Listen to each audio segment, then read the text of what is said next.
Impak. Bly op hoogte van die jongste nuus op Pretoria FM. Die Rural Health Advocacy Project waarsku dat 'n tekort aan ambulanse en swak beskikbaarheid van voertuie in landelike gebiede pasiënte se sorg ernstig benadeel, veral in die behandeling van TB. Volgens 'n nuwe beleidsverslag is daar in die Oos-Kaap 'n tekort van nagenoeg 32% aan ambulanse, terwyl die Noordwes selfs 'n tekort van tot 85% ervaar. In sommige gebiede is daar minder as 1 ambulans per 10.000 mense en dit is onder die nasionale norm. Ons sluit aan by die VF+ se hoofwoordvoerder oor gesondheid, Philip van Staden. Goeiemiddag Philip. Middag Estie en goeiemiddag aan die luisteraars. Wat is jou reaksie op die 85% tekort aan ambulanse daar in Noordwes? Ja nee, kyk, ek is nie verbaas daaroor nie. Ons sit met 'n nasionale tekort tans van 2000 ambulanse. Ek wil net gou vir jou sê, in vandag se tyd, die wagtyd op 'n ambulans van die openbare sektor in die stede is tans 24 uur. En in die landelike gebiede wag jy omtrent so 48 uur vir 'n ambulans. Dis waar wat jy gesê dat 1 ambulans per 10.000 mense per provinsie is tans die norm.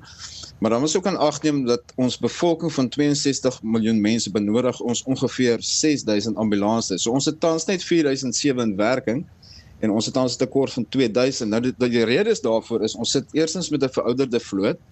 Ons sit met voertuie wat aan ongelukke beskadig is. Ons sit met onpadwaardige voertuie. Ons sit met 'n vertraging en verkryging van parte en herstelwerk en dan ook voertuie met hoë kilometers en werkswinkelagterstande. Dis basies van die redes. Dan het ons nog tekort aan paramedici. Daar's nou het ons so 16.000 in diens op nasionaal, wat beteken 1 vir elke 3.800 mense. So jy kan die hoeveelheid ambulanse hê wat jy wil of die aantal hoeveelheid hê wat jy moet hê, maar as jy die tekort aan paramedici het, gaan jy nog steeds 'n tekort aan ambulanse hê, want jy gaan nie mense hê waar daai ambulanse te kan werk nie. En dit is dan moet ons ook gaan kyk. Die swak toestande en onbegaanbaarheid van ons landelike gebiede se paaie, veral na swaar reëns, is 'n baie groot probleem. Ons portefeulje komitee was die afgelope Februarie in Giyani en Thohoyandou waar ons hierdie klinieke gaan besoek het. En dit is 'n massiewe probleem, weens daai swak toestande, vat dit selfs dae of weke vir ambulanse om by die betrokke klinieke uit te kom. So ons sit met 'n enorme wye probleem as net 'n tekort aan ambulanse. Die probleem is baie wyer as wat ons tans dink. Philip, daar's nou soveel wat ek kan vra hierop. Dit gaan oor die tekort wat ons het. Waarom is dit nie vroeër aangepak nie? Dan die ander vraag ook net is, en dis eintlik wat ek by wil volstaan, is gegee die tekort wat ons het en die ure se wagtyd wat jy nou daar genoem het, daar moet een of ander oortreding wees van menseregte, want hoe help dit 'n noodsituasie wanneer jy 24 uur of 48 uur moet wag vir 'n ambulans? Hoef jy hoegenaamd nog daardie ambulans te skakel? Gaan te laat wees. Dit is 'n hele probleem, omdat ons grondwet sê baie duidelik dat elkeen het die reg op gesondheidsorg. Nou dit sluit nooddienste in. Die probleem is met ons nooddienste, en dis nie net die swak paaie nie. Ons nooddienste reg deur die hele land wat aan die departement van gesondheid behoort, is 'n probleem.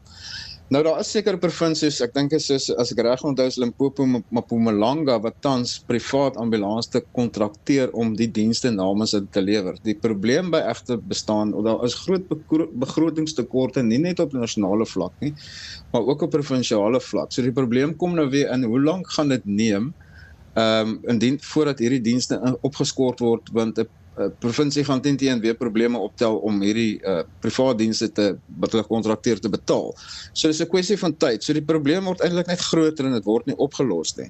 Nou ons is portefeulje komitee oor gesondheid en op aandring van die VF+ met ons 5 jaar beplanningsplan vorentoe van die komitee, het ons dit reg gekry as VF+ om hierdie kwessie daarin aan te spreek, en dit geniet nou aandag van die provinsies en munisipaliteite.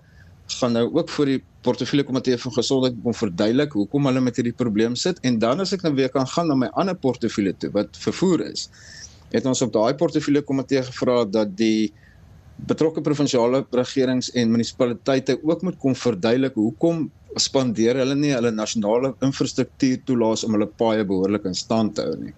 As jy weet, as jy gaan na hierdie landelike gebiede toe waar ons nogal gereeld gaan besoek, dan sal jy verstom staan om te sien hoe lyk die paaie daar. So ek is self nou die afgelope week terug, of 2 weke terug, was ek self in die Laagveld gewees, En dit was skrikwekkend op van die paaie wat ek moes self ry met my eie voertuig vir die besoek wat ek daar gaan bring het. So ons sit met 'n enorme groot probleem in terme van padinfrastruktuur, die tekort van ambulanse en dan die werksaamhede van provinsies en munisipaliteite. Sommer 'n hele paar vrae wat nog beantwoord Ja. moet word.